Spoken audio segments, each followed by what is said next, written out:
নমস্কার প্রিয় দর্শক, ক্যালকাটা ডায়ালগস থেকে মনোজ দাস আপনাদের সবাইকে স্বাগত জানাচ্ছে এখনকার প্রতিবেদনে। গতকাল মহাসমারোহে ঢাকার মানিক মিয়া এভিনিউতে বাংলাদেশের নতুন কিংস পার্টির অভিষেক হলো। নতুন কিংস পার্টি কেন? তার সেটা এই জন্যই বলছি যে ইতিপূর্বে আর একটি কিংস পার্টির জন্ম হয়েছিল এই দেশে। বর্তমানে অবশ্য তারা রাজা নেই, রাজত্ব নেই তাদের, তবে জন্মের সময় তারা ছিল কিংস পার্টি। বুঝতেই পারছেন কোন দলের কথা বলছি? ঠিক ধরেছেন, জেনারেল জিয়াউর রহমান কিং থাকার সময় তৈরি হয়েছিল সেই কিংস পার্টি, যেটা বাংলাদেশের প্রথম কিংস পার্টি, যার নাম বিএনপি। বাংলাদেশের নতুন কিংস পার্টি ডক্টর মোহাম্মদ ইউনূসের সঙ্গে তার সহযোগী ছাত্র শক্তি এবং নাগরিক শক্তি।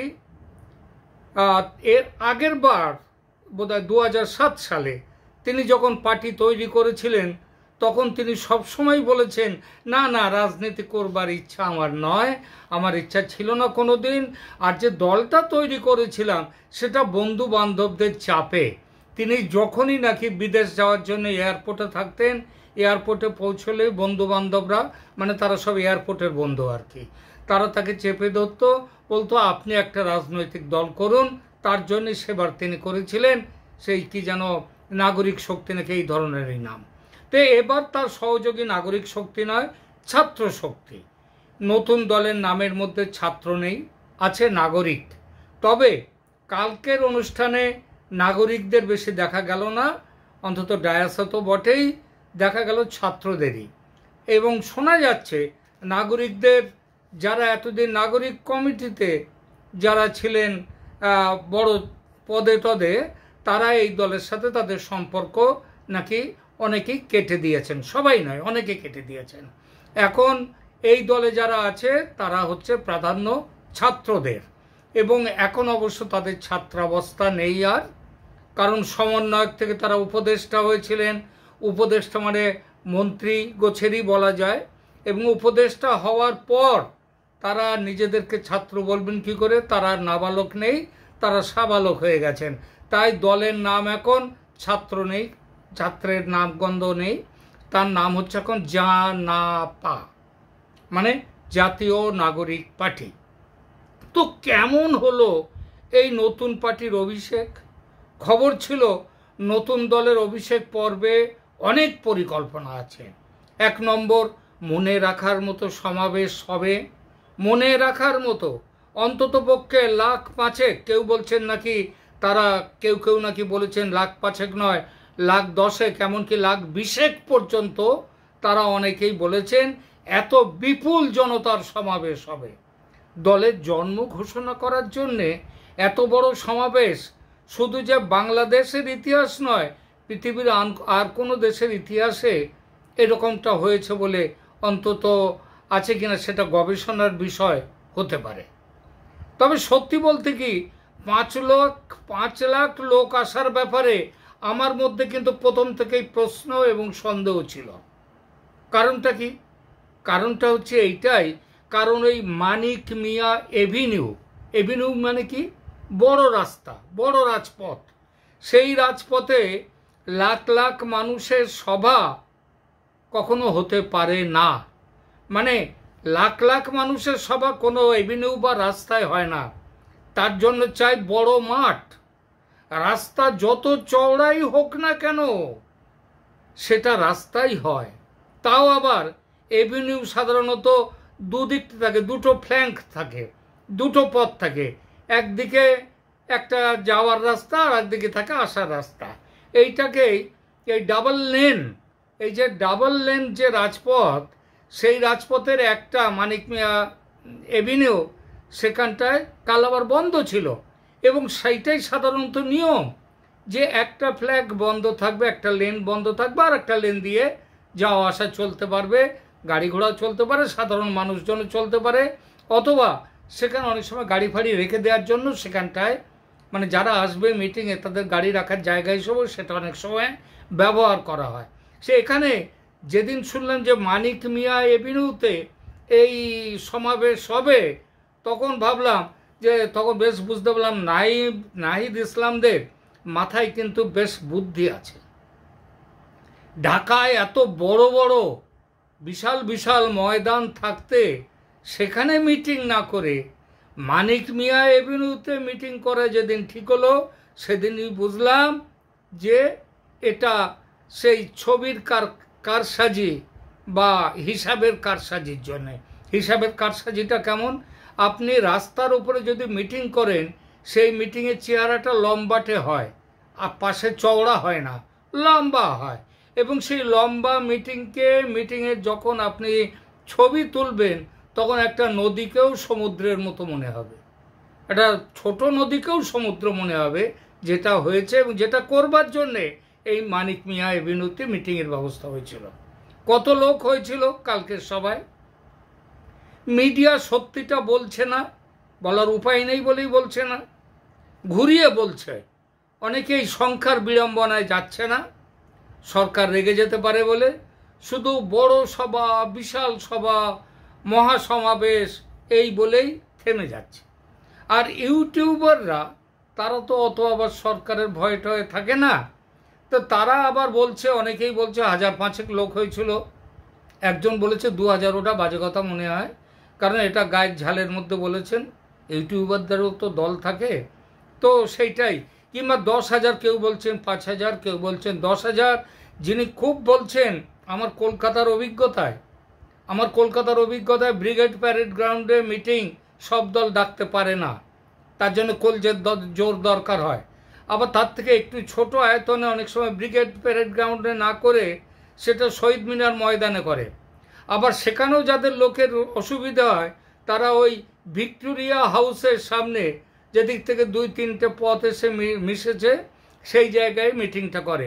এসব জায়গার কারণটাই হচ্ছে একটাই, যে লোক অনুযায়ী আমার মাঠ। তা মানিক মিয়া এভিনিউতে এই যে করা হয়েছিল, এই সব একটা করা হয়েছিল আমার ধারণায় যে খুব বেশি হলে কাল ওইখানকার সবাই লোক হয়েছিল 15 থেকে ম্যাক্সিমাম খুব টেনে 20,000, তার বেশি হতে পারে না। তার মধ্যে আবার 1,000-2-3 পুলিশ আছে, উৎসুক পথ চলতি দর্শক আছে, ওখানে অনেকে আবার দেখতে যায় ব্যাপারটা কি হচ্ছে, একটু দেখে আসি। তারা যে দলের একেবারে খুব কড়া সমর্থক এরকম ভাবার কোনো কারণ নেই। তো এরা সব বাদসাত দিলে কত লোক থাকে? খুব বেশি লোক থাকে না। আর জমায়েত কম হওয়ার জন্যেই গতকাল কিন্তু বাকি প্ল্যানগুলো ঘেঁটে গেল। এই বাকি প্ল্যান কি ছিল? কালকের যে প্রধান প্ল্যান ছিল, সব থেকে বড় প্ল্যান, সেটা হচ্ছে এই সেনাপ্রধান এবং রাষ্ট্রপতির সঙ্গে হিসাব নিকাশ মিটিয়ে ফেলা। রাষ্ট্রপতি তো হচ্ছেন পুরনো পাপী, তার উপরে অনেক পুরনো রাগ।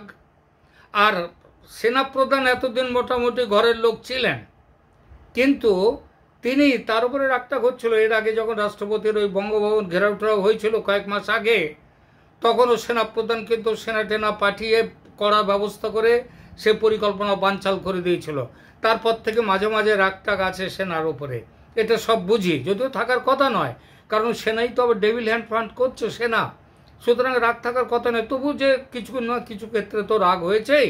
সেই জন্য কালকের হিসেব ছিল এই সেনাপ্রধান এবং রাষ্ট্রপতিকে দুজনকেই বর্তমান থেকে প্রাক্তন করে দেয়া। এবং তার আগে আমাদের হিন্দুরা বলে নামের আগে চন্দ্রবিন্দু হলে ওপরে চলে যাওয়া, ওটা বোধ হয় ও সবার ক্ষেত্রে না, মুসলিমরাও সেটা লেখে না, খ্রিস্টানরা বলে লেট, জানি না অন্যরা আপনার মুসলিমদের ওখানে কি বলা হয় এই বিষয়টা মৃত্যুর পরে তার নামটা বলতে গেলে। তো যাই হোক, এইখানে দুজনকে প্রাক্তন করে দেওয়ার ইচ্ছাটা ছিল। পদ্ধতি ছিল কি, শেখ হাসিনাকে প্রাক্তন করে দেওয়া হয়েছিল যে লাইন অফ অ্যাকশান দিয়ে, ঠিক সেই লাইন অফ অ্যাকশানটাকে গ্রহণ করা, অর্থাৎ ভিড় জোটাও, মানে বিশাল ভিড় নিয়ে চলে এসো, এবং তখন সেনা বলবে যে আমরা এত মানুষকে এখানে গুলি করতে গেলে বহু মানুষের মৃত্যু হবে, আমরা এটা করতে পারবো না। গতকালকের ভিডিও আমি একটা করেছি এই বিষয়টার উপরে, সেখানে এই বিষয়ে বিস্তৃত বিবরণ দিয়েছি, আজ তাই আর নতুন করে দিলাম না। তো আমার গতকালকের ভিডিওর ব্যাপারে কেউ কেউ মন্তব্য করেছেন যে কই দাদা কিছুই তো হলো না, আপনি এত উল্টোপাল্টা বলেন। তা বলবো না কেন? ধরুন যদি 5-7 এইটাই তো হওয়ার কথা ছিল শেষ পর্যন্ত কাল।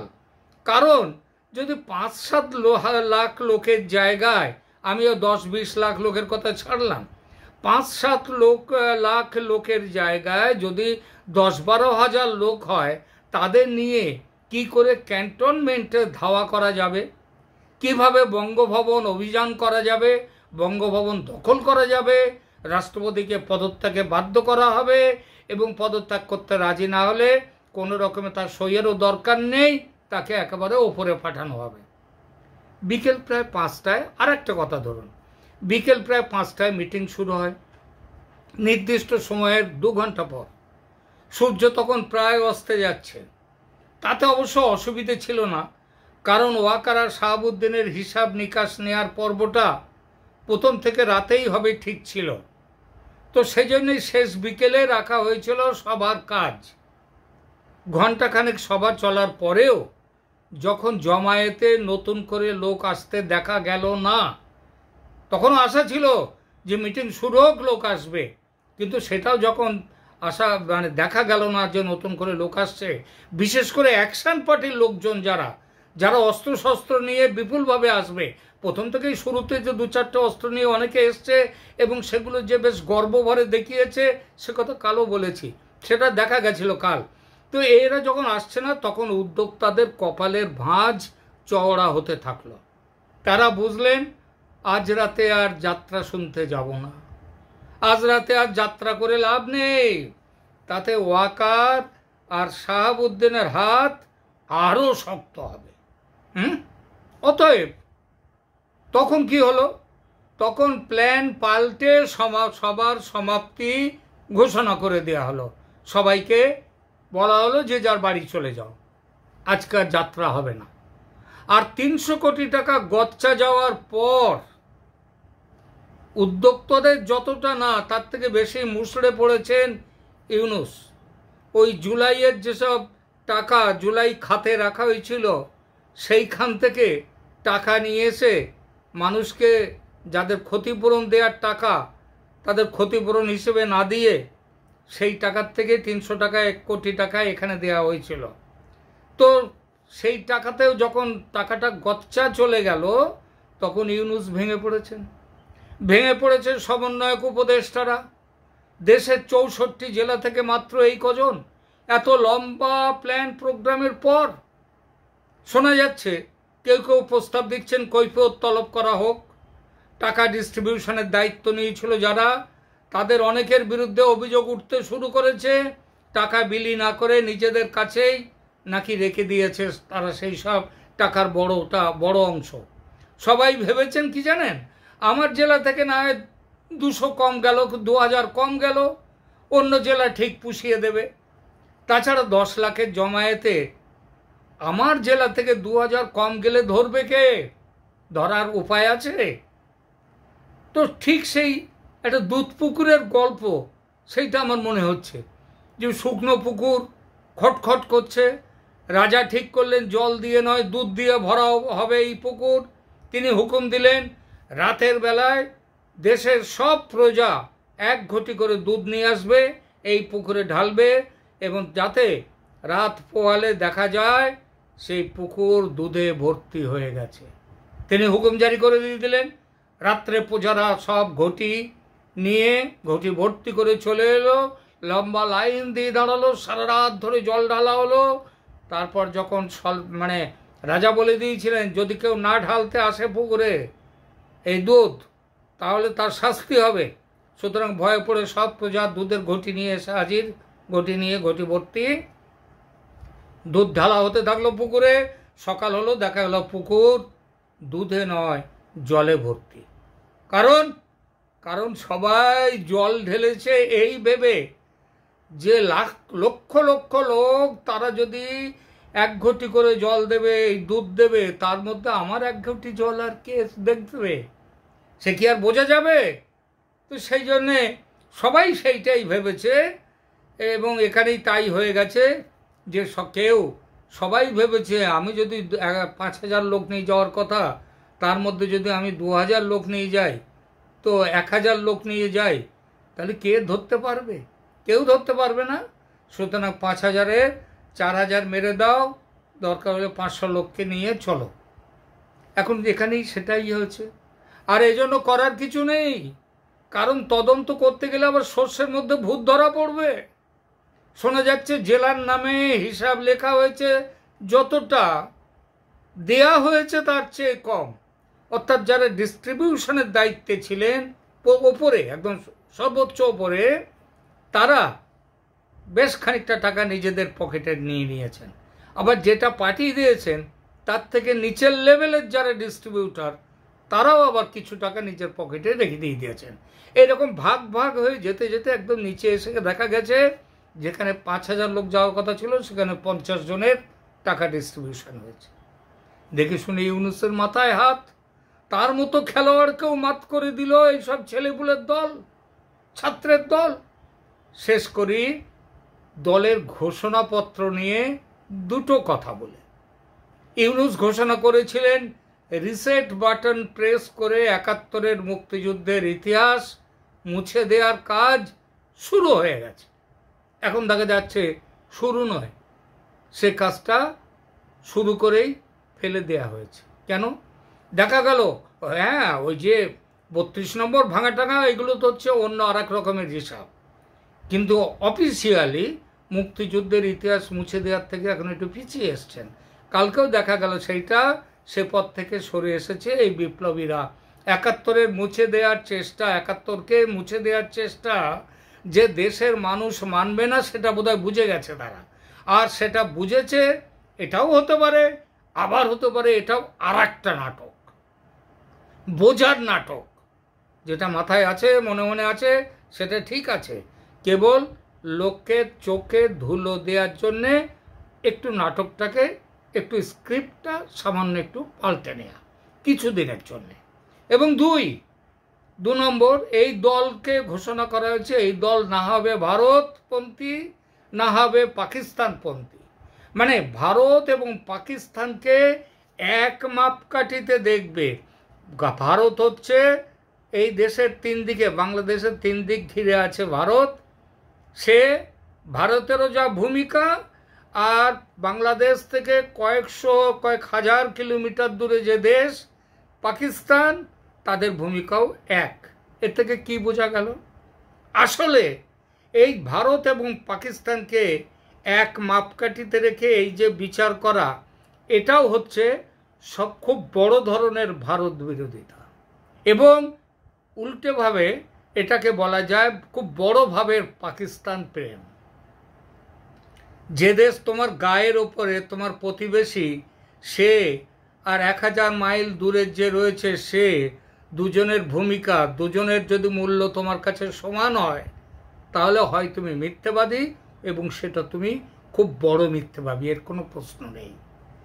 বাকি যা সব বলা হয়েছে, ওই বেশ কিছু কথার ফুলঝুরি, সেগুলো তার আর কোনো উল্লেখ করার দরকার আছে বলে মনে করি না, এবং সেগুলো গুরুত্ব পাওয়ার যোগ্যও নয়। এখনকার মতো এখানেই রাখছি, দেখা হবে পরের প্রতিবেদনে। ভালো থাকবেন, ধন্যবাদ।